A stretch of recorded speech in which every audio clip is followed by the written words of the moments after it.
कैलाश के उच्चतम शिखर पर बैठे भगवान शिव माँ उमा से सत्संग की चर्चा कर रहे हैं। आज भगवान ने अपने हाथों से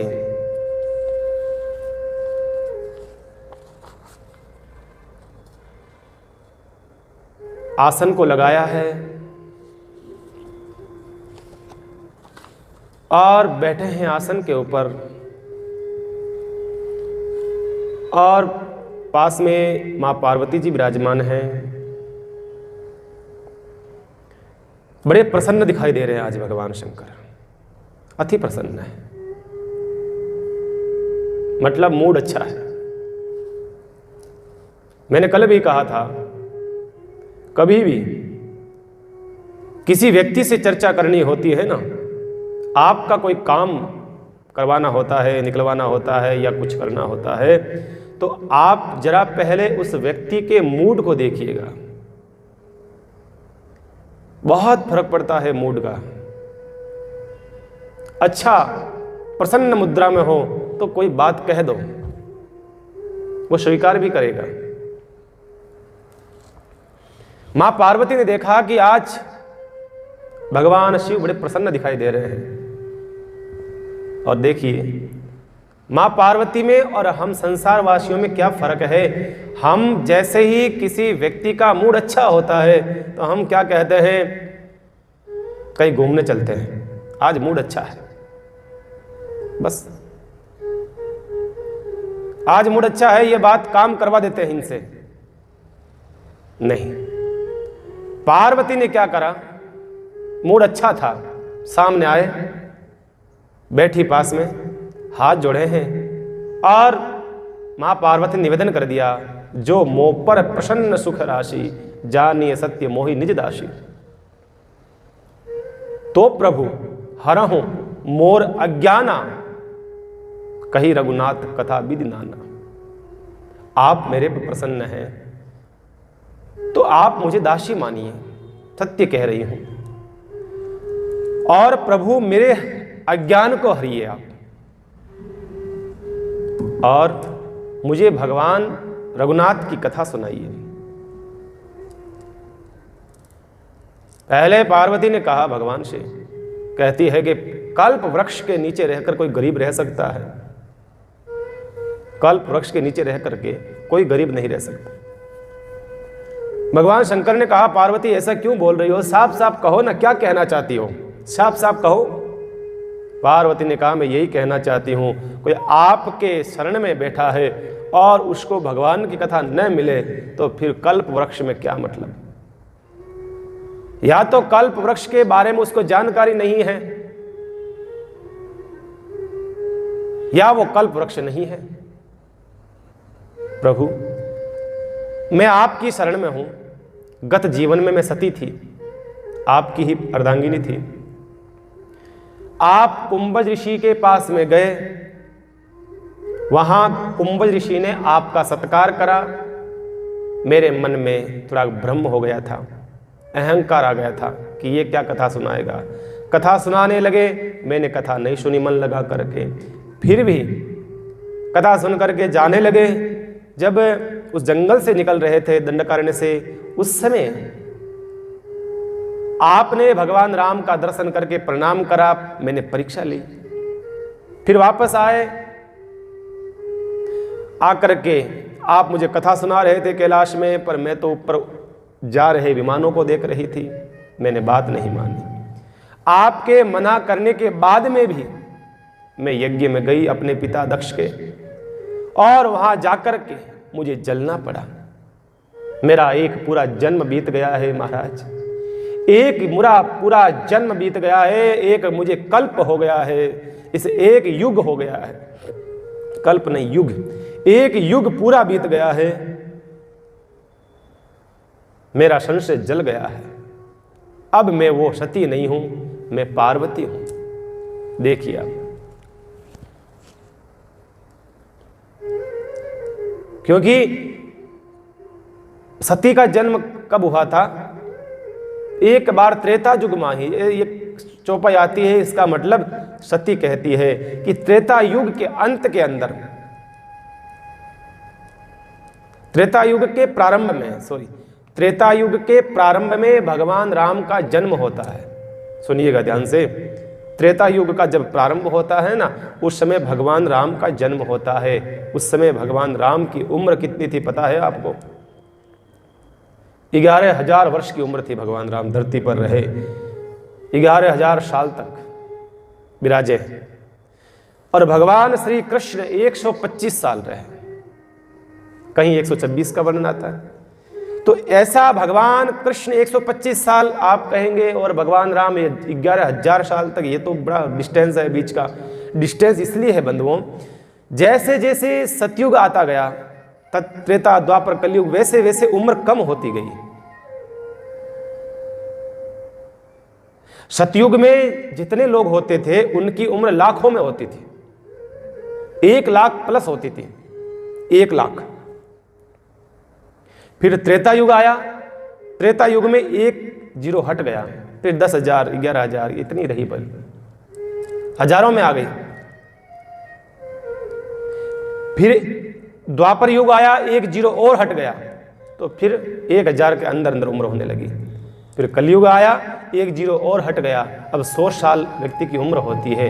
अब कलयुग का अंतिम छोर आएगा, 10 वर्ष की उम्र हो जाएगी व्यक्ति की, 10 वर्ष का जीवन हो जाएगा बंधुओं, जब अंतिम छोर आएगा तब। अब मैं कह रहा था कि भगवान राम का जन्म त्रेता युग के प्रारंभ में हो गया था, शुरुआत में। जैसे सतयुग पूरा हुआ, त्रेता युग लगा और भगवान का जन्म हो गया, इसलिए उनकी उम्र बहुत लंबी थी। और भगवान कृष्ण का त्रेता युग पूरा चला गया, द्वापर पूरा जाने वाला था, अंतिम समय में भगवान कृष्ण का जन्म होता है। द्वापर युग के अंत में, हम कथा सुनते हैं ना महाभारत को। अब बताइए महाभारत की रचना कब हुई थी? महाभारत का युद्ध कब हुआ था? आज से करीबन 5,000 साल पहले, इतना ही हुआ ना। अब बताइए, कृष्ण भगवान तो थे, ज्यादा समय नहीं हुआ कृष्ण भगवान को धाम पधारे हुए। तो मैं यूं कह रहा था कि मां सती जो थी वो शुरुआत में हो गई थी, त्रेता युग के प्रारंभ में भगवान राम का दर्शन किया था। पूरा युग बीत जाता है, द्वापर में आकर के पुनः पार्वती का जन्म होता है, और पार्वती ने कहा अब मुझे कथा सुनाइए। पूरा युग बीत गया है महाराज, पूरा युग, अब कथा सुनाओ। वो सती थी जो तर्क करती थी आपसे, बुद्धि थी। अब मैं तर्क नहीं करूंगी, आप मुझे कथा सुनाइए। राम कथा का जन्म ही शंका से होता है, देखिएगा, शंका से। राम कथा क्या है? शंका से समाधान की यात्रा है बंधुओं, राम कथा यही है। राम कथा में हर प्रश्न का जवाब मिलेगा आपको बंधुओं। राम कथा देखिए, जहां जहां प्रारंभ हुई है ना, वहां शंका ही हुई है। अब आप कहेंगे कहां? गरुड़ जी क्यों गए काकभूषण जी के पास में? यूं ही चले गए थे कथा सुनने के लिए। गरुड़ जी के मन में शंका हुई, काकभूषण जी से जाकर के कहा महाराज, मेघनाद ने भाइयों को बाण मारा, मूर्छित हो गए, तो ये ब्रह्म कैसे हुए? मन में संशय हुआ। संशय का निवारण करने के लिए नारद जी ने कहा जाओ कौवे के पास जाओ, संशय नष्ट होगा तुम्हारा। यहां भरद्वाज ऋषि प्रयाग के संगम पर बैठे हैं, उनके मन में भी संशय हुआ कि महाराज ये राम कौन से हैं? कोई कहता है कोई राम दूसरा है, कोई कहता है अवधेश कुमारा है, कोई कहता है गटगट में है, कोई कहता सबसे न्यारा है। ये है कौन सा राम है? मुझे शंका है, संशय है। याज्ञवल्क्य जी कहते हैं बिल्कुल तुम्हारा संशय नष्ट करेंगे। ये संशय था। सती को भी संशय हो गया था, ये राम है क्या है? ब्रह्म नहीं हो सकता। एक स्त्री के विरह में जो भटक रहा है वो ब्रह्म हो कैसे सकता है? सती को भी शंका हो गई थी। तो जहां शंका होती है ना, संशय होता है ना बंधुओं, वहां पर राम कथा का जन्म होता है। वहां राम कथा का जन्म, सारे संशयों का निवारण करने वाली है ये राम कथा। शंका से समाधान की यात्रा करवाती है जीव का।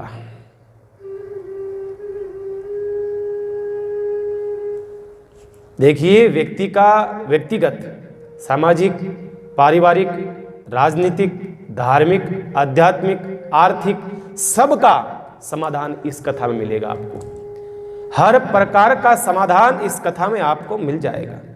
सुनो तो सही, मैं कहता हूं इस धरती पर ऐसा कोई प्रश्न नहीं हो सकता है जिसका उत्तर रामचरितमानस न दे आपको। हर प्रश्न का उत्तर है, हर जिज्ञासा का समाधान है, हर शंका की संतुष्टि करता है। एक बार क्या होता है, प्रसंग आता है ना रामायण में, बूढ़े दंपति और जवान दंपति दोनों बैठे थे, पति पत्नी सहित रेलवे स्टेशन के ऊपर। रेल में आने का इंतजार था, थोड़ा समय था, तो बूढ़े दंपति ने क्या करा, अपने बैग को खोला, सोचा समय को सार्थक करें, क्योंकि पहले के लोग जो है ना वो फालतू नहीं बैठते थे, कुछ न कुछ करते रहते थे, कुछ न कुछ करते रहते थे। तो उसने क्या करा, अपने बैग को खोला, अपने बैग को खोल करके कपड़े में कुछ लपेटा हुआ था उसको खोला, उसमें से रामचरितमानस का गोटका था, छोटा सा पुस्तक होती है रामचरितमानस की, उसको खोला, उसमें से उसको निकाला और पढ़ने लगा। वो सामने बैठा वो युवान पति पत्नी दोनों, उन्होंने देखा कि ये कैसे लोग हैं, भारत पीछे इसलिए रह जाता है। आज कैसा समय बढ़ गया है, इतना समय हो गया है, इतने अच्छे अच्छे और दूसरे कई प्रकार के पुस्तकें आ गई है, कई प्रकार की और नई नई पुस्तक से है। ये क्या पुराने जमाने की रामचरितमानस पढ़े जा रहा है, ये बूढ़ा अटपटा लगा उनको, और उनको ऐसा गुनगुना रहे थे, वो गुनगुना रहे थे। और उसने बूढ़े ने पूछा, उसने व्यक्ति ने पूछा करके कि आपके अभी वर्तमान में बहुत सारे साहित्य हैं, नए नए आए हुए, प्रिंट हो गए हैं, आप इसको पढ़ रहे हो, इसमें ऐसा क्या है? कहा इसमें सब कुछ है। कहा क्या है? कहा सब कुछ है, इसमें ऐसी कोई प्रश्न नहीं, इसका उत्तर नहीं है। बूढ़े ने कहा, बातें कर रहे थे, इतने के अंदर तो ट्रेन आ गई। ट्रेन आई और दोनों दंपति चढ़ने लगे, चढ़ गए। बूढ़ा भी चढ़ गया, उसकी पत्नी चढ़ गई और वो आदमी चढ़ गया। थोड़ी सी ट्रेन आगे चली और उसने चिल्लाया जोर से, ठहरो ठहरो, रोको ट्रेन रोको। वो युवान चिल्लाया, ठहरो जल्दी रोको ट्रेन। लोगों ने कहा, अरे भाई वाह क्या? अरे कहा मेरी पत्नी पीछे रह गई, मेरी पत्नी पीछे रह गई। ट्रेन को रोका और पत्नी को वापस बिठाया। फिर बुढ़ा पास में आया और कहा, भैया बेटा, तू अगर रामचरितमानस पढ़ लेता ना, शायद ये गलती तेरे से नहीं होती। कहा ये कहाँ लिखा हुआ है? कहा बिल्कुल लिखा हुआ है, मैंने पहले में ही कहा था कि हर प्रश्न का उत्तर रामचरितमानस में आपको उपलब्ध होगा, तूने ध्यान नहीं दिया। कहा यहाँ क्या लिखा हुआ है? कहा बिल्कुल लिखा हुआ है, तू रामचरितमानस पढ़। रामचरितमानस के अंदर तू पढ़ना कि भगवान राम जब सीता को लेके अयोध्या से आए हैं, श्रृंगबेरपुर, वहां से गंगा तट पर आए हैं, गंगा तट के ऊपर आए तो वहां से पहले भगवान राम ने सीता को बिठाया, फिर भगवान राम बैठे हैं। मानो कभी भी यात्रा करते हो ना तो वाहन में पहले अपनी पत्नी को बिठाओ, फिर पुरुष को बैठना चाहिए। ये लिखा हुआ है, पढ़ ले, तू भी पढ़ ले। खुद बैठ गया, पत्नी पीछे रह गई। नशे में है आज के लोग, बस कुछ भी पता नहीं, कुछ भी पता नहीं। तो बंधुओं, कहने का मतलब है रामचरितमानस हर प्रश्न का जवाब है, हर जिज्ञासा का समाधान है, चाहे किसी प्रकार की हो, किसी भी प्रकार की हो, आर्थिक हो, राजनीतिक हो, आध्यात्मिक हो, पारिवारिक हो या और किसी भी प्रकार की सामाजिक हो, हर प्रकार की जिज्ञासा समाधान कर देता है। शिव कहते हैं, जैसे ही शिव से राम कथा के बारे में पूछा, शिव मुस्कुराए, बड़े प्रसन्न होते हैं। देखिए आप, भगवान और भक्त प्रसन्न कब होगा? जब आप कथा सुनने के लिए कहोगे, सुनाने के लिए, किसी संत से आप कथा सुनाने के लिए कहोगे ना, बड़े प्रसन्न होंगे, मानो उनके मन की बात आपने छीन ली है। बड़े प्रसन्न हुए भगवान शंकर। कहा बिल्कुल पार्वती जी, आपको क्यों नहीं सुनाएंगे।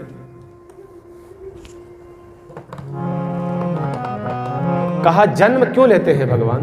भगवान कहते हैं जब जब होए धर्म की हानि, जब जब होए धर्म की हानि, बाढ़हि असुर अधम अभिमानी, करहि अनीति जाय नहीं बरणी, करहि अनीति जाहि नहीं बरणी, सिद्धि विप्रधेनु सुर धरहि, तब तब प्रभु धरि विविध शरीरा, तब तब प्रभु धरि विविध शरीरा, जब जब होए धर्म की हानि, जब भी धर्म की हानि होती है, अधर्म का बोलबाला बढ़ता है, उस समय भगवान किसी न किसी रूप में अवतार लेते हैं, किसी न किसी रूप में भगवान पधारते हैं, अवतार लेते हैं। जब जब तो बाढ़हि असुर अधम अभिमानी, भगवान गीता में भी यही कहते हैं यदा यदा धर्मस्य ग्लानिर्भवति भारते, जब जब भी धर्म की हानि और अधर्म का बोलबाला होता है ना, तब तब मैं जन्म लेता हूँ, मैं किसी न किसी रूप में आता हूँ। करहि अनीति जाय नहीं बरनी, अनीति दुष्ट लोग ज्यादा करने लग जाते हैं ना, तब मेरा जन्म होता है। अधर्म, अधर्म क्या? अधर्म माने ये तेरा है, ये मेरा है, ये मेरा ही है। अधर्म माने महाभारत, महाभारत के अंदर देखा आपने, जहां तेरा है वहां पर रामायण की रचना होती है, जहां मेरा है वहां महाभारत की रचना। रामायण में देखे आप, ठुकराया राजपाट को भगवान राम ने, कहा ये भरत को दूंगा, भरत ने पुनः ठुकरा दिया, मैं राम का है। जिस प्रकार से फुटबॉल होती है, उसके पाले में जाती है, कभी इसके पाले में आती है, कभी उसके पाले में जाती है, इस प्रकार से ये अयोध्या रूपी फुटबॉल कभी राम के पाले में, कभी भरत के पाले में, कभी राम के पाले में, लेकिन दोनों भाइयों ने स्वीकार नहीं करा। 14 वर्ष तक वनवास काल के दौरान अयोध्या को न तो पूर्ण रूप से भगवान राम ने स्वीकार करा राजा बनना, न भरत ने स्वीकार करा। हाँ, अयोध्या को व्यवस्था बनाना अर्जुन भरत जी ने स्वीकार करा। इस प्रकार का जहां भाव होता है ना, वहां रामायण की रचना होती है बंधुओं, और जहां तेरा है, मेरा है, ये मेरा है, वहां रचना होती है महाभारत की। देखिए आप, यहां कोई किसी का नहीं है बंधुओं। ये जो मैं कहता हूं कि इस धरती पर ऐसी कोई वस्तु नहीं है जिसको आप अपना कह सको। भगवान, एक दिन भगवान ने अपने भक्त से कहा देख भक्त, ये दुकान किसकी है? कहा प्रभु आपकी है। ये मकान? कहा प्रभु ये भी आपका है। कहा ये खेत खलियान, ये व्यापार? कहा प्रभु ये भी आपका है। कहा कि भाई ये जो तेरा परिवार है ये किसका है? कहा प्रभु ये भी आपका। कहा कि तेरा घर? कहा कि ये भी आपका। तेरा शरीर? कहा कि ये भी आपका। कहा तू? मैं भी आपका प्रभु। कहा मैं भी आपका। कहा मैं? कहा आप मेरे हो। बस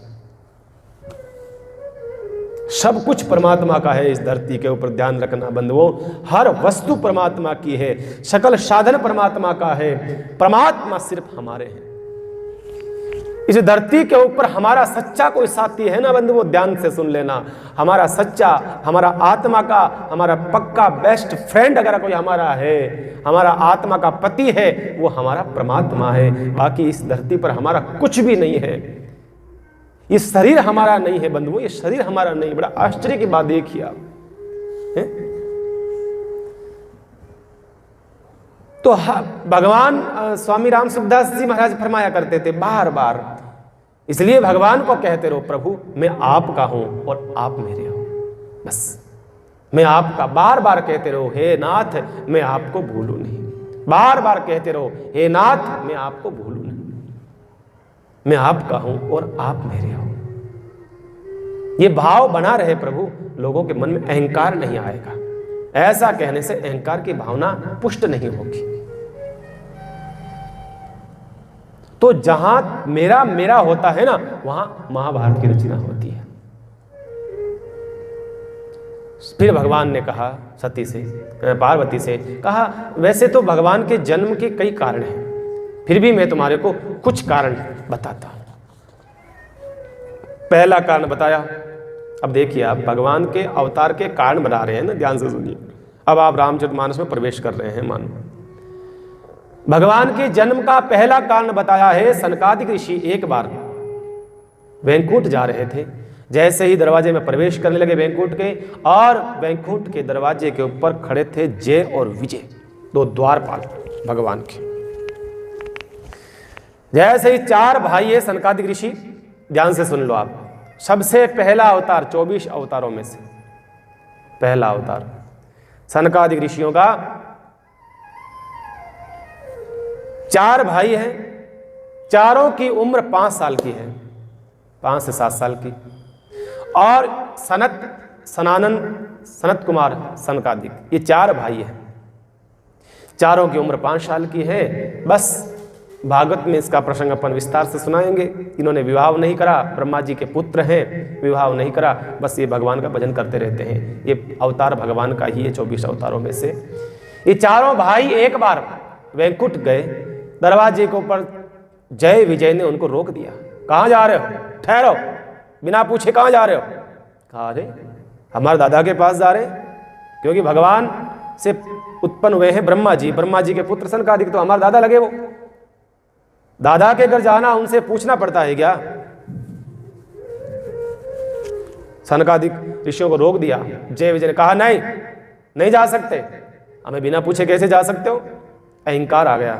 देखिए, बहुत बड़ा कोई व्यक्ति होता है ना, उसका जो नौकर होता है ना, उसकी भी एटीट्यूड देखो आप, घमंड देखो उसका। हाँ, कहीं राजा के महल में कोई काम करने वाली है ना, काम वाली बाई, उसकी भी नगर में इज्जत होती है। अब वो है क्या? वहाँ नौकर है, लेकिन लोग कहते हैं अरे भाई राजा के नौकरानी है, रानी के मेला में जावे रानी के नौकरानी है। बताओ, ये होता है। व्यक्ति बड़ा होता है, उसके नौकर चाकर को अभिमान आ जाता है कि हम भी बड़े हैं, हम भी बड़े हैं।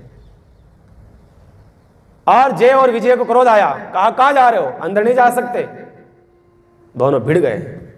उन्होंने कहा हम अंदर जाएंगे, तुम होते कौन रोकने वाले? कहा हम द्वारपाल हैं, हमारे बिना पूछे कोई नहीं जा सकता भगवान से मिलने के लिए, हमें पूछना पड़ता है। कहा तुम्हें क्यों पूछे?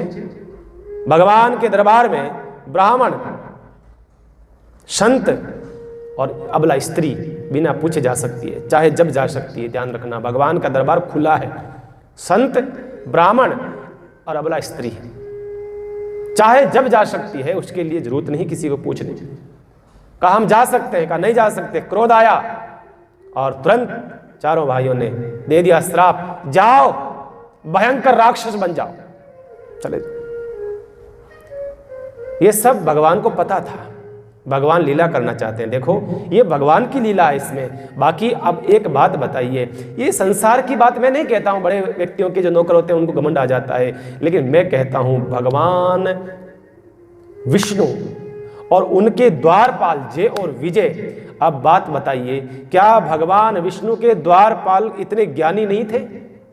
क्या उनको पता नहीं है कि ये भगवान विष्णु के खासम खास हैं, इनको रोकना नहीं चाहिए? बड़े व्यक्ति होते हैं ना, कोई मोटा व्यक्ति होता है तो उसके मोटे व्यक्ति के जो नौकर होते हैं ना, उनको सब पता होता है कि साहब का खास आदमी कौन है। कोई आता है तो रोकते नहीं है कि जाओ, कोई नहीं रोकता, क्योंकि उनको पता है रात दिन वो साहब के पास में रहते हैं और कौन उनका खास है और कई कौन खास नहीं है। जो खास होगा उसे रोकते नहीं है। तो जय और विजय को इतना पता नहीं था क्या कि सनकादिक ऋषि तो रात दिन आते, भगवान के खास है, पोते हैं, कैसे रोक सकते हैं? ये सब भगवान की लीला है। ये अहंकार की भावना आनी, क्रोध आना, इनसे श्राप दिलाना, ये सब परमात्मा चाहता है। क्या चाहता परमात्मा? परमात्मा चाहता है येन केन प्रकारेण मैं धरती पर जाऊं, भक्तों को सुख दूं। भक्तों को सुख देने के लिए, राक्षसों को मारने के लिए भगवान ये सब प्लानिंग करते रहते हैं। अब जैसे ही गुस्सा हुए, बात हुई, चर्चा हुई, चिल्लाए, सब कुछ हुआ, बातें जोर जोर से, या भगवान को अंदर पता नहीं चला कि भाई ये श्राप देने वाले हैं, तो भगवान भाग के आ जाते हैं कि नहीं? भगवान ने देखा श्राप दे दिया, फिर भगवान भाग के आए। अरे क्या हुआ, क्या हुआ, क्या हुआ, क्या हुआ? फिर आए भगवान, समझदार है। सनकादिक ऋषि ने कहा, देखो ये आपने ऐसे ऐसे द्वारपाल रख रखे हैं, हमें अंदर नहीं आने देते हैं, हमने श्राप दे दिया। और फिर चरणों में पड़े वो दोनों जय और विजय, हमें क्षमा कर दो। भगवान ने कहा, इन ऋषियों से कहा इनको माफ कर दो। कहा ठीक है, आप कह रहे हो तो माफ कर देते हैं। कहा कि माफ कैसे करेंगे? ध्यान रखना, अगर आपका भजन करेंगे तब तो ये 7 जन्म में मुक्त हो जाएंगे, और अगर आपसे बैर विरोध दुश्मनी करेंगे आपसे तो 3 जन्म में मुक्त हो जाएंगे। उल्टा सिस्टम पूरा का पूरा। क्या कहा? अगर आपका सुमिरन करेंगे, भजन करेंगे, आपसे प्रेम करेंगे तब तो 7 जन्म में जाकर के मुक्ति होगी राक्षस वंश से, कुल से। अगर आपका विरोध करेंगे, दुश्मनी करेंगे, आपको गालियां निकालेंगे, बुरा करेंगे आपका, तो 3 जन्म में मुक्त हो जाएंगे राक्षस कुल से, राक्षस योनि से। तो वही जय और विजय पहले जन्म के अंदर बनते हैं, हिरण्याकश्यप और हिरण्याक्ष, 2 भाई। सबसे पहला जन्म उनका कौन सा होता है? ध्यान से सुनना। पहला जन्म होता, उन्होंने कहा कि फिर 7 जन्म क्यों भटके? अच्छा है 3 जन्म में ही भगवान से गालियां निकालेंगे, युद्ध करेंगे, लड़ाई करेंगे, दुश्मनी करेंगे, बैर करेंगे, विरोध करेंगे, मुक्त हो जाएंगे। 7 जन्म क्यों लेवे? भगवान का भजन करो, माला फेरो, 7 जन्म तक भटको नहीं, हम तो राक्षस बनेंगे और भगवान से दुश्मनी करेंगे। तो कहा ठीक, जाओ नीचे टेक, तुरंत नीचे पटका।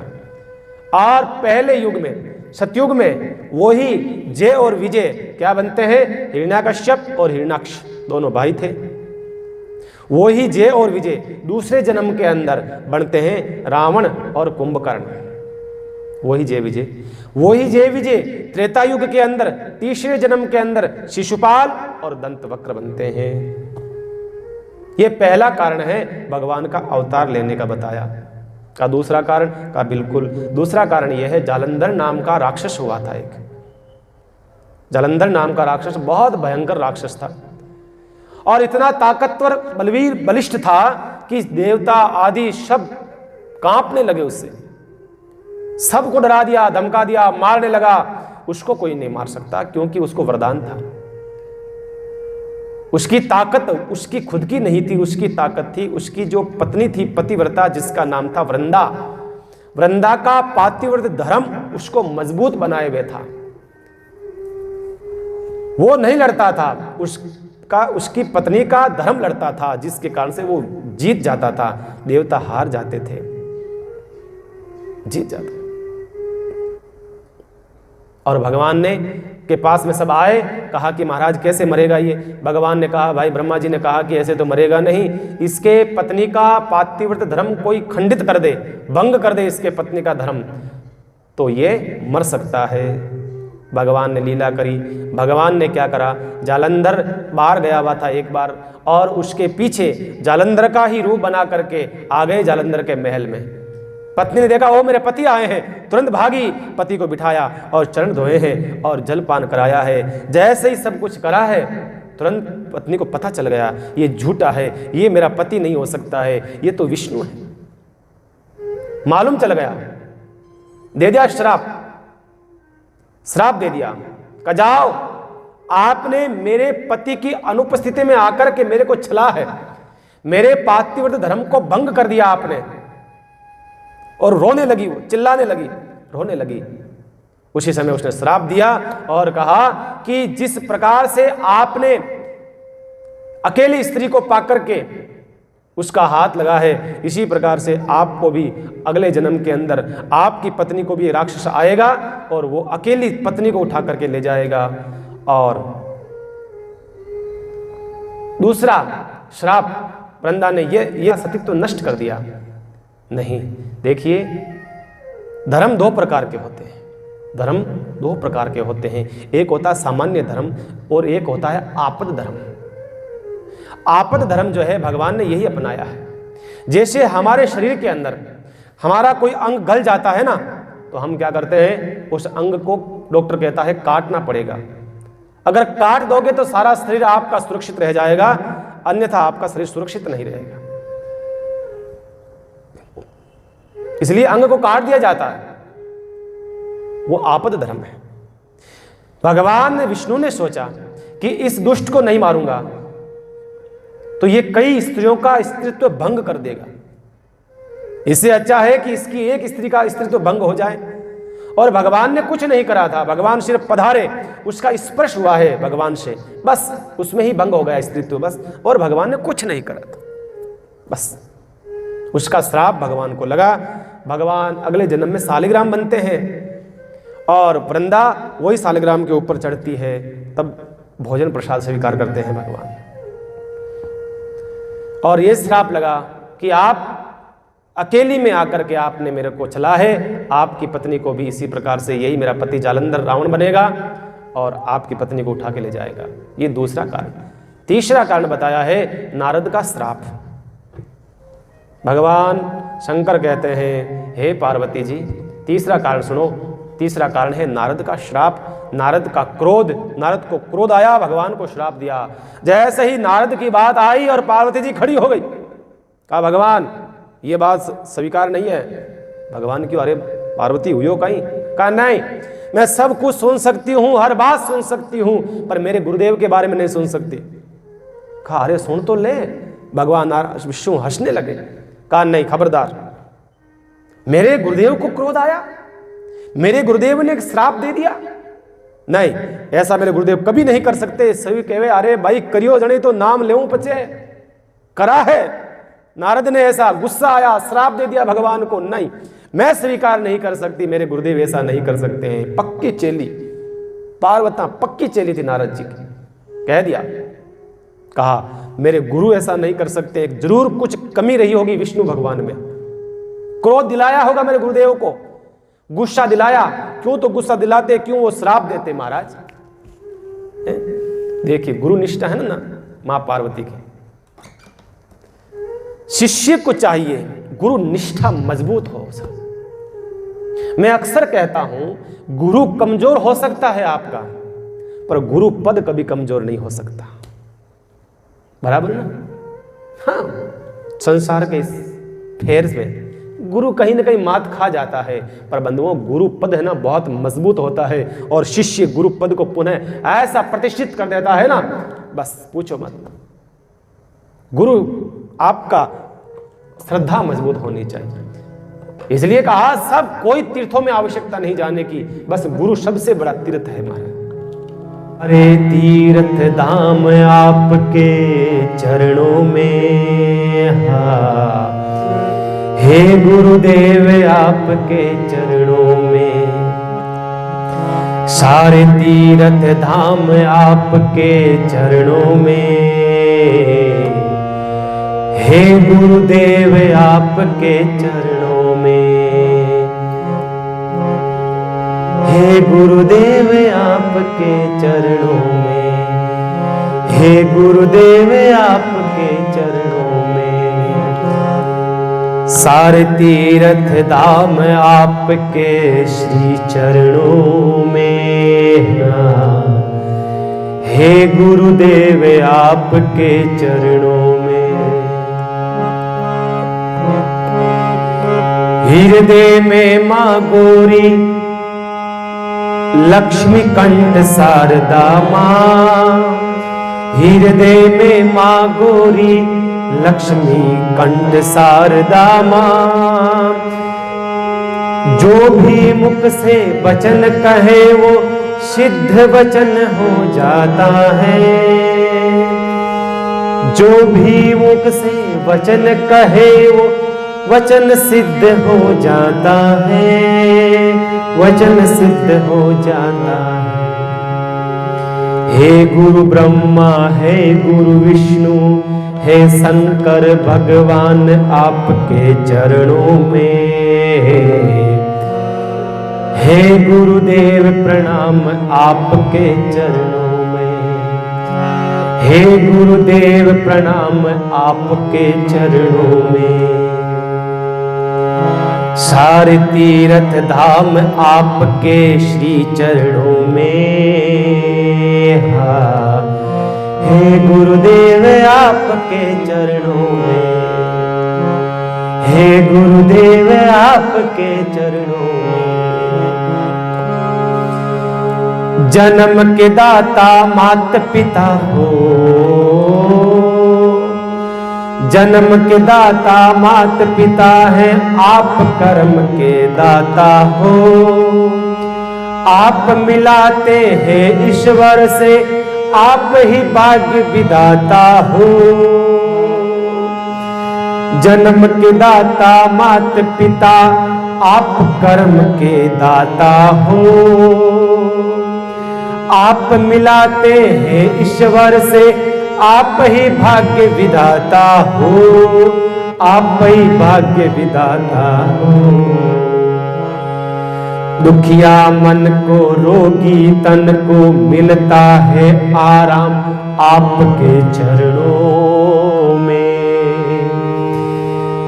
दुखिया मन को रोगी तन को मिलता है आराम आपके चरणों में। हाय, हे गुरुदेव आपके चरणों में, हे गुरुदेव आपके चरणों में, हे सद्गुरु आपके चरणों में।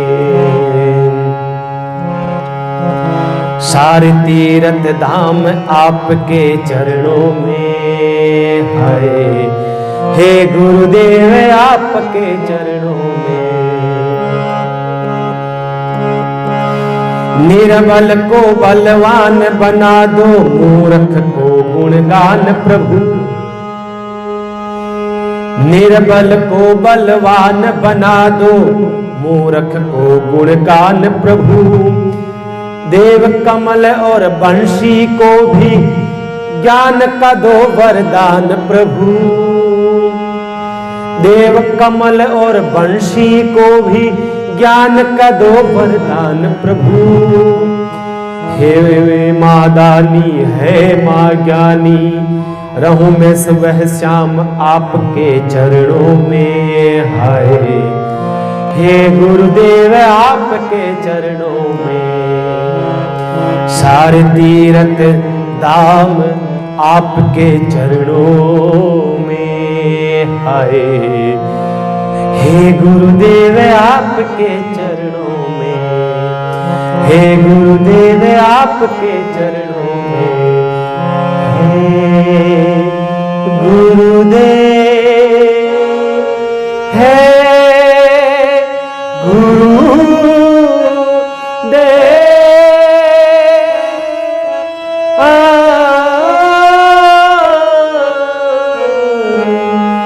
के चरणों में। सारे तीर्थ धाम, ऐसा धरती पे कोई तीर्थ नहीं है बंधुओं जो गुरुदेव के चरणों में नहीं है। शिष्य तो यहां तक कहता है, करता करे न कर सके। क्या कहा? करता करे न कर सके, पर गुरु करे सब हो। सात द्वीप नवखंड में गुरु से बड़ा नहीं को। पार्वती ने कहा, महाराज मेरे गुरु में कमी नहीं हो सकती है, भगवान में कमी हो सकती है। भगवान अपनी लीला करने के लिए हो सकता है शायद मेरे गुरु को क्रोध करवाया हो। मेरे गुरु कमजोर नहीं हो सकता है, मेरे गुरु ताकतवर है। मेरा गुरु क्रोध नहीं करता है, क्रोध भी करता है ना संसार को कुछ शिक्षा देने के लिए करता है, संसार को ज्ञान देने के लिए मेरा गुरु क्रोध करता है, अन्यथा क्रोध भी नहीं करता है। कितना भाव है गुरु। देखिए आप, हमारे शास्त्रों ने, हमारे वेदों ने, पुराणों ने, उपनिषदों ने गुरु की महिमा बंधुओं भगवान से ज्यादा बता दी है, भगवान से भी कई गुना ज्यादा। बस कहा सुनो तो सही पार्वता जी, आप गुस्सा मत करो, पूरी बात तो सुनो, नीचा बैठो। पार्वती कहा बोलो, पर हमारे गुरु जी की बात मत कीजिए। हाँ नहीं कहा, मैं कौन सुन ला, अरे कौन नहीं क्या, सुनो तो सही। क्या महाराज देखो पार्वता जी, एक बार क्या हुआ, वैसे नारद जी को श्राप था, 2 घड़ी से ज्यादा कहीं ठहरते नहीं। कहा ओ श्राप कौन दियो बताओ, ओ श्राप दक्ष दियो। कहा क्यों दियो? कहा इसलिए श्राप दिया है कि एक बार दक्ष ने 10,000 पुत्रों को जन्म दिया। कहा जाओ जाकर के जंगलों में जाकर के साधना करो और फिर तुम आ जाओ वापस, शादी करो, विवाह करो, सृष्टि का संचालन करो, सृष्टि को आगे बढ़ाओ, जाओ। गए 10,000 बेटे, मिल गए नारद जी। कहा कहाँ जा रहे हो बेटो? कहा हम जा रहे हैं साधना करेंगे, फिर वापस आकर के गृहस्थी बसाएंगे और फिर संसार चलाएंगे। कहा नहीं ऐसा काम मत करो बेटा, जाओ जंगलों में भगवान का भजन करो, सबसे बड़ा सार्थक जीवन भगवान का भजन करो, भगवान को प्राप्त करो, कोई शादी न कोई विवाह, चले जाओ। 10,000 बेटे चले गए, वापस नहीं आए। मालूम चला दक्ष को बहुत क्रोध आया, 10,000 बेटे और उत्पन्न करे दक्ष ने। कहा अब जाओ और भजन करो, वापस आओ मेरे पास। वो भी गए, नारद मिल गए, नारायण नारायण कहाँ जा रहे हो? कहा भजन करने, वापस आएंगे गृहस्थी बसाएंगे। नहीं ऐसा काम मत करो, जाओ भगवान को प्राप्त करो, सबसे बड़ा यही है। वही वापस नहीं आए। आया क्रोध दक्ष को, दे दिया श्राप। कहा कि ऐसा नारद दुष्ट मेरे बेटों को रास्ता भटका रहा है, जा नारद मैं तेरे को श्राप देता हूं, तू 2 घड़ी से ज्यादा कहीं ठहरेगा नहीं। तब से नारद जी को श्राप है, 2 घड़ी से ज्यादा कहीं रुकते नहीं। 2 घड़ी मतलब 48 मिनट, 48 मिनट्स, 48 मिनट से ज्यादा नारद जी कहीं ठहर नहीं सकते, श्राप है दक्ष का।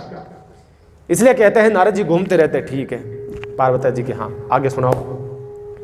एक बार नारद जी घूमते घूमते हरिद्वार और ऋषिकेश के बीच में आए, पहाड़ियों को देखा, बड़ा सुंदर स्थान था, इतनी मनमोहक पहाड़ियां, इतना सुंदर झरने बह रहे हैं, हरियाली है, रंग बिरंगे फूल लगे हुए हैं, सुगंध आ रही है, कलरव कर रहे हैं पक्षी, मैना दादुर मोर पपैया बोल रहे हैं। ऐसा सुंदर सुखद वो मौसम, वो प्राकृतिक संपदा देखी, बड़े प्रसन्न हुए नारद जी। एक गुफा को देखा, झरना बह रहा था बाहर, गुफा में चले गए, ठंडक थी, शांति मिली और बैठ गए, समाधि लग गई। समाधि लग गई नारद जी की। पार्वती जी समाधि ऐसी लगी, ऐसी लगी, ऐसी लगी कि पूछो मत। और बाहर गंगा का कल कल कल निदात करता हुआ पानी बह रहा था और समाधि लग गई बाबा की। तुम्हारे गुरु की समाधि ऐसी लगी कि इंद्र का डोल गया सिंहासन। देखिए आप, संतों की भजन में इतनी ताकत है कि इंद्र का सिंहासन डोल जाता है। इंद्र घबराया, इंद्र ने भेजा रंभा को, जाओ समाधि को भंग करके आओ। इंद्र को लगता था कोई भजन करता ना, इंद्र को लगता था कि ये कहीं ना कहीं मेरे सिंहासन को छीन लेगा, गुर्राता है। इंद्र बड़ा स्वार्थी है, बड़ा स्वार्थी। पर संत कहते हैं हमें इंद्र की गद्दी से क्या मतलब भाई, हमें किसमें चाहिए ये इंद्र की गद्दी। पर इंद्र को लगता है नहीं कोई छीन लेगा मेरे से, भय रहता है इंद्र को। हर बार कोई भी भजन करता है ना भगवान का, बस भय लगा रहता है। इंद्र ने भेजा रंभा को और अप्सराओं को भेजा। जैसे रंभा गई वहां नृत्य करा, नाचने लगी। कामदेव को कहा जाओ, कामदेव अप्सराओं को लेकर के जाओ और जाकर के नारद जी की समाधि भंग करो। नारद जी की समाधि बैठे थे, गया कामदेव। जैसे ही कामदेव गया और पूरा वातावरण हो गया कामाशक्त हो गया, पूरा वातावरण काम युक्त हो गया। मैंने पहले भी कहा जब कामदेव छाता है ना तब कुछ पता नहीं रहता है, चराचर जीव आशक्त हो जाते हैं। पेड़ों से लताएं चिपकने लगी और नदियां समुद्र में मिलने लग जाती है। चारों ओर कामाशक्त भाव हो जाता है जीवों का, प्राणियों का। ना कामदेव गया भगवान नारद के सामने, अप्सरा को कहा नाच, गंधर्वों से कहा बजाओ, तबले बजाओ, ढोलक बजाओ, नगारे। बहुत प्रयास किया गया लेकिन समाधि नहीं खुली, नहीं खुली।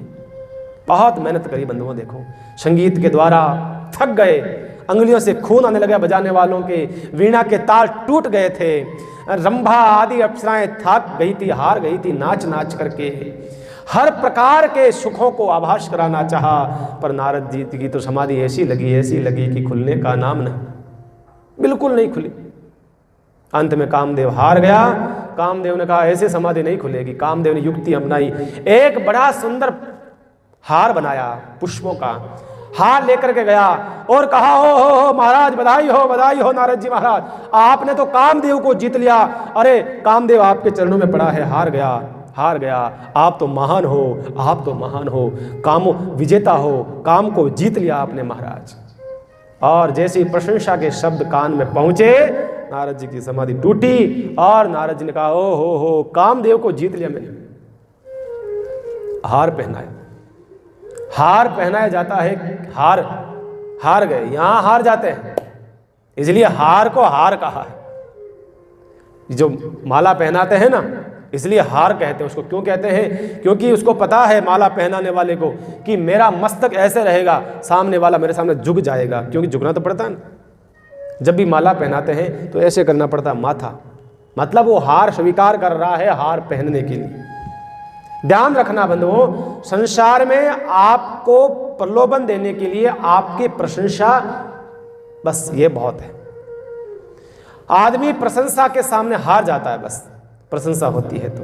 नारद जी अहंकार आ गया कि मैंने कामदेव को जीत लिया। कामदेव ने कहा प्रभु आप तो शंकर भगवान से ऊंचे हो, मेरे को तो शंकर भगवान ने जला के राख कर दिया, पर आपने तो कामदेव को जीत लिया। प्रभु मैं कामदेव हूं, मार दिया कामदेव को, वो बड़ी बात नहीं है, पर आपने तो जीत लिया। नारद जी ने कहा हाँ, अहंकार आ गया, घमंड आ गया। अच्छा बिल्कुल महाराज, आप तो धन्य हैं, आप जैसा कोई नहीं है धरती पर, इतने बड़े महान हैं महाराज, त्रिलोकी में सबसे बड़े देव आप हो। कामदेव ने कहा। कामदेव प्रशंसा करके चला गया, अपना काम कर दिया। आ गया अहंकार, हजारों साल की साधना करी और पूरा पानी फेर दिया कामदेव ने प्रशंसा करके। अहंकार को लेकर के चले हैं। अब नारद जी ने सोचा कि जगह जगह अब तो मेरा स्वागत समारोह होगा, जाऊं मैं। जिधर भी जाते नारद जी का सम्मान होता, देवता सम्मान करते। चले गए सीधे कैलाश के उच्चतम शिखर पर। जैसे आए कैलाश के ऊपर और भगवान शंकर ने देखा नारद जी आ रहे हैं, दोनों पति पत्नी ने उठ के स्वागत करा। नारद जी ने कहा मेरे गुरुदेव पधारे हैं, स्वागत करा, बिठाया और कहा महाराज काफी दिन हो गया आप पधारे नहीं। नारद जी ने कहा तुम क्या जानते हो, गृहस्थी लोग, तुम संसारी लोग, तुम क्या जानते हो, मैं समाधि में था। बस शुरू हो गया काम की, बस वो प्रशंसा जो मन में कोई पूछ नहीं रहा था ना, सौते बोलने लगे। कहा तुम्हें क्या पता, तुम क्या जानो। कहा कहाँ थे महाराज। कहा मैं समाधि में बैठा था, इतने 1000 साल तक समाधि मैंने करी और आपने तो काम को जलाया महाराज। मैंने काम को जीता है, मैं काम विजेता हूं। सुन रहे हैं शंकर भगवान, सुनते जा रहे हैं, मन ही मन बहुत दुखी होते हैं कि देखो अपनी प्रशंसा स्वयं कर रहे हैं, ये कहीं भटकने जाए। संत अपनी प्रशंसा स्वयं करने लग जाता है तो समझो कहीं ना कहीं ये भटकेगा, कहीं ना कहीं अटक जाएगा ही। बहुत दुख होता है नारद जी को, भगवान को। प्रशंसा करी, कहा महाराज आप तो संत हैं, आप कामदेव क्यों नहीं जीत सकते हैं, आप तो जीत सकते हैं, आप तेजस्वी हैं, आप ये हैं वो हैं। बड़ी प्रशंसा करी शंकर भगवान ने और चलने लगे। उस समय भगवान शंकर ने कहा नारद जी जाओ सो ठीक है, आपने जो बात मेरे से कही है ना वो और किसी से मत कहना। बस आ गया गुस्सा नारद जी को। मन ही मन सोचने लगे कि ये चाहते हैं कि मेरा प्रचार न हो, मैंने काम को जीता है ना कामदेव को, ये सोचते हैं कि और मैं किसी को नहीं। जलते हैं, ईर्ष्या करते हैं मेरे से, राग द्वेष रखते हैं मेरे से। पर मैं तो जाऊंगा, जगह जगह सम्मान समारोह है, अभी पता नहीं कहाँ कहाँ जाना है मुझे। लोग आगे टेंट लगा के बैठे हैं, मेरा सम्मान करेंगे, पदक देंगे, इनाम देंगे मुझे। चले जहां जहां जाते थे सम्मान हुआ। इंद्र लोग गए, ब्रह्म लोग गए। ब्रह्मा जी ने भी यही कहा आप किसी आगे मत कहना, आप विष्णु भगवान को मत कहना, ध्यान रखना, और सबको ये प्रशंसा कर दो अपनी, विष्णु भगवान सामने मत करना। चले गए बहन सीधे क्षीर सागर में भगवान विष्णु, माँ लक्ष्मी बैठे थे, सेवा कर रही थी लक्ष्मी। सुना नारद जी आ रहे हैं, और जैसे नारद जी का सुना और विष्णु भगवान खड़े हुए। हर्ष उठी प्रभु रमानिकेता, बैठे आसन ऋषि समेत। भगवान विष्णु प्रसन्न होकर खड़े होते हैं, उठ बैठते हैं और आसन देते हैं अपने पास में। समागत करा, भगवान विष्णु के पास में आए। विष्णु भगवान ने पूछ लिया महाराज इतने दिन कहाँ चले गए थे आप। कहा अरे पता नहीं आपको। कहा नहीं तो। नारद जी ने कहा आपने कुछ भी नहीं सुना मेरे बारे में। विष्णु भोले बन रहे हैं। कहा नहीं नहीं मुझे पता ही नहीं आप कहाँ चले गए। कहा ऐसे कैसे हो सकता है, सब जगह मेरा प्रचार हो रहा है। सच बताओ, आपको कुछ भी पता नहीं है? बताइए, प्रशंसा के इतने भूखे हैं। अरे अखबारों में आ गया, मीडिया में छा गया, रेडियो में आ गया, सब जगह मेरी प्रशंसा हो रही है। क्या मुझे नहीं पता? अरे महाराज, मैं गुफा में था, हरिद्वार ऋषिकेश गुफा में था और मैंने साधना करी, और महाराज मैंने साधना करते करते कामदेव मेरे पास में आया, मेरे समाधि तोड़ने की चेष्टा करी, लेकिन मैं काम को जीत गया। काम कथा करने लगे। विष्णु भगवान ने सोचा संत आए हैं, राम कथा सुनाएंगे, वो तो काम कथा सुनाने लग गए। बैठे राम के सामने हैं और कथा सुना रहे हैं काम की। बड़ी आश्चर्य की बात देखिए आप, बैठे राम के सामने। एक भक्ति का सूत्र है बंधुओं, ये तन आपका कहीं बैठा रहे, ये महत्व की बात नहीं है, मन आपका कहां है। आज तन नारद जी का भगवान के पास में बैठा है और मन काम में दौड़ रहा है। देखिए, भक्ति के इस पथ पर आपके मन की प्रधानता बताई गई है। आपका मन स्थिर होना चाहिए, शरीर भले ही कहीं पड़ा रहे। बुद्ध के 2 शिष्य थे, बड़े ज्ञानी थे, क्यों बुद्ध के थे, और बुद्ध के शिष्य तो ज्ञानी होना स्वाभाविक है। एक रास्ते से गुजर रहे थे, नदी आई, नदी के अंदर पानी बह रहा था, थोड़ा तेज था पानी, बहाव तेज था। एक स्त्री स्नान कर रही थी, डूबने लगी स्नान करते करते। बुद्ध के दोनों शिष्यों ने स्त्री को देखा, सोचा बाहर निकाल दें, पर आश्रम का नियम थे, ब्रह्मचर्य पालन करना था, किसी स्त्री को छूना नहीं था, नियम का पालन आवश्यक था उनको। एक शिष्य ने कहा नहीं भाई, कुछ भी हो जाए, मरे का एक तरह, हम तो हाथ नहीं लगाएंगे, डूब जाए तो अच्छा है, पर हम हाथ नहीं लगाएंगे। दूसरे शिष्य ने कहा बंधु भाई, हमारे गुरुदेव ने यह तो उपदेश नहीं दिया ना, संत तो वो होता है दूसरे की पीड़ा का हरण करता है। भैया तू नहीं बचाएगा तो कोई बात नहीं, मैं तो जाऊंगा। और वो गया, डूब रही थी स्त्री, उसको पकड़ करके उसको उठा करके उसको लेकर के आया, और उसको बेहोश स्थिति में हो गई थी। उसके कपड़े का ध्यान नहीं रहा, वो बेहोश की स्थिति के अंदर वस्त्र का पता नहीं रहा, और वो लेकर के बाहर लाके डालता है और उसके शरीर को पलटता है, अंगों को दबाता है, पानी बाहर निकालता है, उल्टी होती है, पानी निकलता है, ऐसे करते दबाता है, पैम्परिंग करता है, वापस उसको होश आया, ठीक हो गई, घर चली गई, बात खत्म। अब वो वहां से दोनों शिष्य चलने लगे, रास्ते में वो गुनगुनाने लगा, बार बार कहने लगा तुमने गलत करा है, गुरु की आज्ञा का उल्लंघन करा है, तुम ऐसे हो वैसे हो, तुम्हें संत नहीं हो, तुम वैसे हो। चले गए, आश्रम में आए, उस शिष्य ने उसकी शिकायत करी गुरुदेव बुद्ध से, महाराज वो शिष्य जो है ना उसको बाहर निकाल दो आश्रम से। कहा क्यों? कहा कि इसने पर स्त्री का हाथ लगाया है, स्त्री के वस्त्रों को छुआ है, स्त्री के अंगों को छुआ है, स्त्री के अत्यधिक नजदीक चला गया महाराज, इसलिए इसको बाहर निकाल दो आश्रम से। ये डूब रही स्त्री को बाहर निकाला इसने, इसलिए। बुद्ध हंस पड़े। और बंधुओं कहते हैं, ऐसा हमने सुना है, शास्त्र में पढ़ा है, बुद्ध जब हंसते थे बरसात होती थी। ऐसे महापुरुष थे, हंस पड़े और कहा अरे मूर्ख शिष्य, वो तो उस स्त्री को वहां कब का छोड़ के आ गया और तू अभी तक उस स्त्री को साथ में लेकर के आया। क्या शब्द है महापुरुष, देखिए आप क्या कहा। वो तो कब से उसको कंधे से उतार चुका है स्त्री को, और तू अभी तक कंधे पे ढोकर के यहां तक लेके आ गया। मानो ये कहना चाहते हैं कि उसने भलाई का काम करके छोड़ दिया, तू अभी तक उसकी जो कमियां हैं वो गिना रहा है। ये गलत होता है। इसलिए कहता हूं, अक्षर व्यक्ति का मन स्थिर होना चाहिए, मन की प्रधानता है। तो भगवान गए वहां पर, नारद जी के पास में गए, नारद जी भगवान के पास में गए, जाकर के कहा मैंने ऐसा करा वैसा करा। भगवान ने सोचा इनके अहंकार को नष्ट करना चाहिए, और कुछ देर रुके, और फिर नारद जी ने कहा मैं चलता हूँ। कहा ठीक है पधारना, और कभी पधारना, कृपा करना संतों से। नारद जी से कहा ठीक है, हाँ आऊँगा, अभी बहुत आगे जाना है, सम्मान समारोह है, कार्यक्रम है, आगे कई जगह जाना है, समय नहीं अभी, मैं जा रहा हूँ, ठीक राम राम। नारद जी चले गए। भगवान ने क्या करा? लीला करी। क्या लीला करी? भगवान ने लीला ये करते हैं, 400 कोष का एक बहुत सुंदर दिव्य श्रीनिवासपुर नाम का एक नगर की स्थापना करते हैं। किधर? जिधर से नारद जी जा रहे हैं। और उसके अंदर एक राजा शीलनिधि नाम का राजा बना दिया उस नगर का, और उसकी एक बड़ी सुंदर राजकुमारी थी, उसका नाम था विश्व मोहिनी। उस राजकुमारी को वहां पर रख दिया। उस राजकुमारी का स्वयंवर होने वाला था, उस कारण से उस पूरे नगर को सजाया जा रहा था, 400 कोष के नगर को। ये भगवान की माया है बंधु, ध्यान से सुनना। अहंकार नष्ट करने के लिए नारद जी का जैसे ही नगर में आए, नगर की चकाचौंध देखी साहब, ऐसा नगर नारद जी ने अपने जीवन में कभी देखा नहीं। हो क्या नारद ने देखा उस महल के मकान, दरवाजे, महल, अट्टारिकाएं, गलियां, वहां सजावट, क्या वहां की अप्सराएं, स्त्रियां मानो अप्सराएं हैं। नारद जी देखते रह गए। पूछा भाई ये कौन सा नगर है, मैं तो कभी रात दिन जाता हूं, कभी आता नहीं रास्ते में। कहा ये श्रीनिवासपुर है। महाराज ये तैयारी कहीं की चल रही है? कहा कि राजा की राजकुमारी का विवाह स्वयंवर है, कल विवाह है, इसलिए तैयारी चल रही है। कहा हम भी जाके मिलते। आए, स्वागत करा शीलनिधि राजा ने। आओ महाराज, संत पधारे हैं, आओ स्वागत करा, आरती उतारी, बड़ा प्रसन्न हुआ।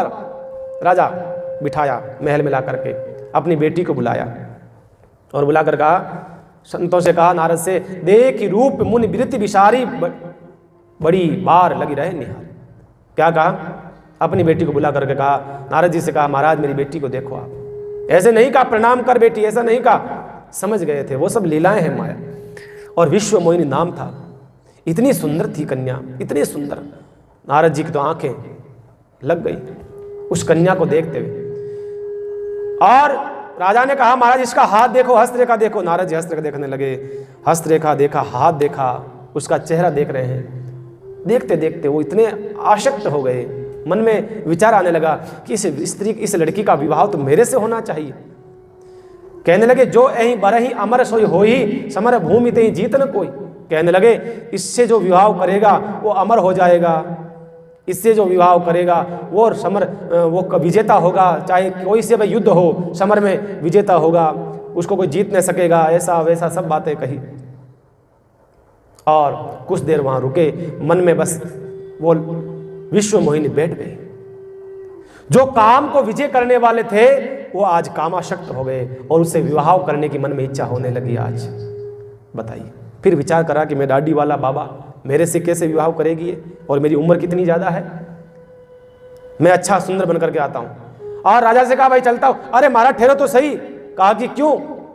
कहा कि महाराज आज रुको, सवेरे मेरी बेटी का विवाह है, आप आशीर्वाद देना, संत हैं। नारद जी मन में कहने लगा, राजा थन्ने पतो को नहीं, लाडू मारे मन में फूटे, तो ब्याह आशीर्वाद, मैं तो खुद ब्याह करना चाहूँ, मैं तो खुद चाहता हूँ शादी करना, मेरे अभी जा रहा हूँ काम है। चले गए नारद जी, जा करके बाहर रोने लगे, जोर जोर से भगवान से प्रार्थना करने लगे। जंगल में जाकर, प्रभु प्रभु मुझे, प्रभु आओ, प्रभु दर्शन दो मुझे, प्रभु दर्शन दो। भगवान पधारे। भगवान ने कहा, नारद जी क्या चाहिए? भक्ति ज्ञान वैराग्य क्या चाहिए? मांगो, क्या चाहिए? अरे महाराज कोई ज्ञान चाहिए, कोई भक्ति, कोई वैराग, थाने के अंदर रखो तो क्या चाहिए? बोलो, सत्संग सुमिरन कहीं चाहे? कहा कुछ नहीं चाहिए आज सत्संग कोई सुमिरन। कहा फिर कहीं चाहे? कहा महाराज मैंने आपको सुंदर रूप चाहिए, सुंदर रूप चाहिए। कहा हरि रूप चाहिए, मैंने हरि रूप। तथास्तु, मांगा सुंदर रूप था, भगवान ने दे दिया बंदर रूप। जाओ। हरि बंदर को भी कहते हैं संस्कृत में, बंदर का ये पता नहीं उनको कि मैं बंदर हूं। स्वयंवर में आ गए, सोचा कहा मैं कहां बैठूं, और सोचा कि सबसे पहले जो कुर्सी है ना वहीं बैठ जाता हूं। अब नारद जी के 3 रूप हो गए। कौन से कौन से? स्वयं नारद जी अपने मुंह पे हाथ फेरते हैं तो एकदम चीकड़ो चट लागे, यहां लागे कि मैं राजकुमार हूं, सुंदर सो, उनको खुद को ऐसा लगता है। और जो लोग बैठे हैं ना उनको नारद जी दिख रहे हैं। राजकुमारी को जो है भयंकर बंदर दिखेगा, देखना आप आगे। 3 रूप हो गए नारद जी के। अब नारद जी ने सोचा स्वयंवर में जाकर के मैं उसकी स्त्री को प्राप्त कर लूंगा, तो मैं एक काम करूंगा, हजारों की भीड़ आएगी और वो घूमती रहेगी, बार बार घूमेगी लाइन में राजकुमार को देखने के लिए, फिर माला पहनाती है। मैं एक काम करूं, जहां से लाइन शुरुआत होती है ना सबसे आगे आ जाऊं, क्योंकि सुंदर तो मैं ही हूं। आगे बेचारी जाएगी, थक जाएगी, परेशान हो जाएगी, मेरे गले में माला डाल देगी, सबसे पहले बैठ जाता हूं। बैठ गए नारद जी, और जैसे ही बैठे भगवान कैलाश शंकर भगवान के वहां से 2 गण आए थे, वो भी नारद जी के दोनों तरफ बैठ जाते हैं। वो समझ गए कि नारद जी है, उनकी हंसी उड़ाने लगे नारद जी की, बार बार हंसी उड़ाते हैं नारद जी की। नारद जी सोच रहे हैं कि ये सोच रहे हैं कि मैं इतना सुंदर हूं, मेरे से ईर्ष्या करते हैं, ये पता नहीं कि आप बंदर बने हो, ये पता नहीं।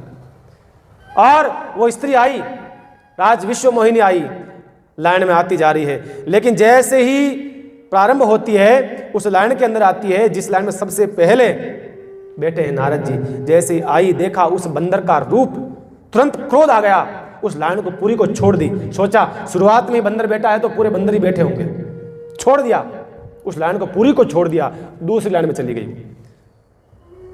नारद जी ने देखा कि मिस्टेक क्या हो गई, इतना सुंदर हूँ, दाढ़ी मूंछ सब बराबर, सेटो सेट ब्यूटी पार्लर जाकर के आया, कमी कहाँ रह गई, लगता है ऊंचे नीचे होने लगे, देखा नहीं होगा थोड़ा ऊंचे होने लगे, ऐसे ऐसे ऊंचे, सोचा देख लेगी मेरे को। तो पास में गण बैठे थे, महाराज आप शांत रहो, आपके पास नहीं आएगी, आपसे ज्यादा कोई सुंदर यहाँ पर कोई नहीं है महाराज, आप तो बहुत सुंदर लग रहे हो, कहीं नहीं जाएगी, आप गले माला पहनाएगी, आप शांति से बैठे रहो। पर नारद जी को शांति कहाँ मिलती, नारद जी को कहाँ शांति मिलती।